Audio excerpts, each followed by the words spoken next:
하이랜드 코너스톤 처치와 함께하는 오늘의 큐티 시간입니다.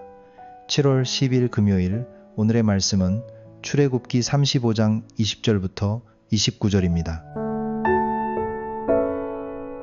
이스라엘 자손의 온 회중이 모세 앞에서 물러갔더니 마음이 감동된 모든 자와 자원하는 모든 자가 와서 회막을 짓기 위하여 그 속에서 쓸 모든 것을 위하여 거룩한 옷을 위하여 예물을 가져다가 여호와께 드렸으니 곧 마음에 원하는 남녀가 와서 팔찌와 귀고리와 가락지와 목걸이와 여러 가지 금품을 가져다가 사람마다 여호와께 금 예물을 드렸으며 무릇 청색, 자색, 홍색 실과 가는 배실과 염소 털과 붉은 물들인 순양의 가죽과 해달의 가죽이 있는 자도 가져왔으며 은과 노수로 예물을 삼는 모든 자가 가져다가 여호와께 드렸으며 섬기는 일에 소용되는 조각목이 있는 모든 자는 가져왔으며 마음이 슬기로운 모든 여인은 손수 실을 빼고 그 뺀 청색, 자색, 홍색 실과 가는 배실을 가져왔으며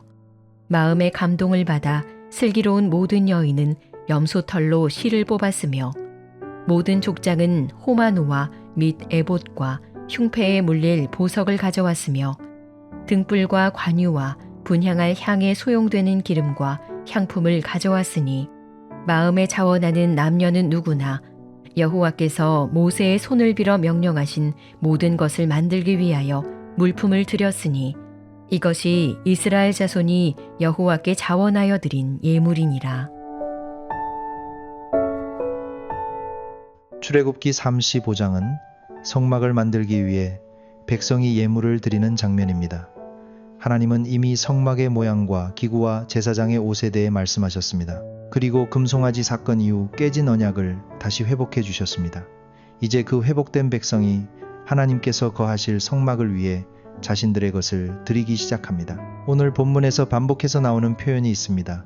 마음이 감동된 자와 자원하는 자입니다. 백성은 억지로 끌려 나와 예물을 드린 것이 아닙니다. 누군가의 강요 때문에 드린 것도 아닙니다. 마음이 움직인 사람들이 나왔고 자원하는 사람들이 자신들의 것을 하나님께 드렸습니다. 이것은 성막이 단지 금과 은과 노수로 세워지는 것이 아니라는 사실을 보여줍니다. 성막은 물질로 지어졌지만 그 물질의 중심에는 하나님께 반응하는 마음이 있었습니다. 하나님은 백성 가운데 거하실 성막을 세우게 하시면서 억지로 빼앗은 예물이 아니라 자원하는 마음으로 드려진 예물을 사용하셨습니다. 금송아지 사건을 생각하면 이 장면은 더 깊은 의미를 가집니다.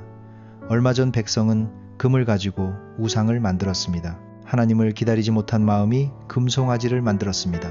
그런데 이제 회복된 백성은 다시 자신들의 금과 장식품과 재료를 하나님께 드립니다. 같은 물질이라도 마음의 방향이 어디를 향하느냐에 따라 우상이 될 수도 있고 성막의 재료가 될 수도 있습니다. 우리의 삶도 그렇습니다.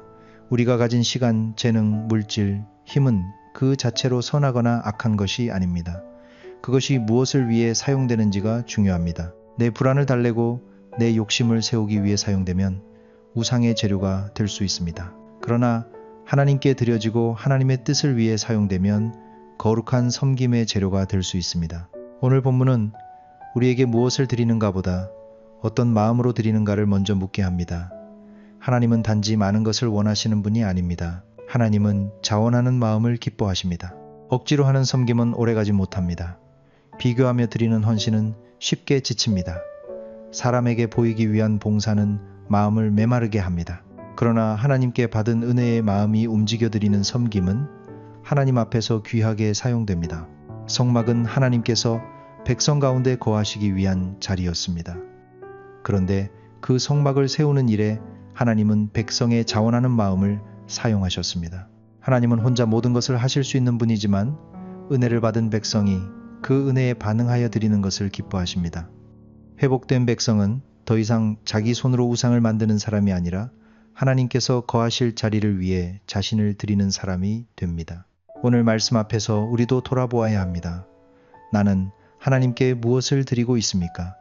그리고 그것을 어떤 마음으로 드리고 있습니까? 내 시간과 재능과 물질은 나의 불안과 욕심을 세우는 데 쓰이고 있습니까? 아니면 하나님께서 거하시는 삶을 세우는 데 쓰이고 있습니까? 하나님께 드리는 삶은 억지에서 시작되지 않습니다. 은혜를 기억하는 마음에서 시작됩니다.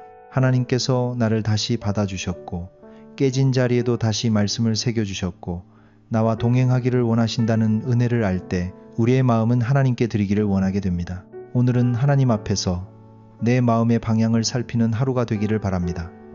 내가 가진 것이 우상의 재료가 아니라 하나님께 드려지는 섬김의 재료가 되기를 바랍니다. 하나님께서 억지가 아니라 자원하는 마음을 우리 안에 일으켜 주셔서 우리의 삶이 하나님이 거하시는 자리로 세워지기를 바랍니다. 기도하겠습니다. 하나님, 우리에게 시간과 재능과 물질과 삶을 맡겨주심을 감사합니다. 그러나 우리는 그것을 하나님께 드리기보다 내 불안과 욕심을 위해 사용할 때가 많았습니다. 오늘 말씀을 통해 같은 것도 마음의 방향에 따라 우상의 재료가 될 수도 있고 하나님께 드려지는 거룩한 섬김의 재료가 될 수도 있음을 깨닫게 하여 주시옵소서. 우리 안에 자원하는 마음을 주시고 억지가 아니라 은혜에 감동된 마음으로 하나님께 드리는 삶을 살게 하여 주시옵소서. 예수님의 이름으로 기도합니다. 아멘.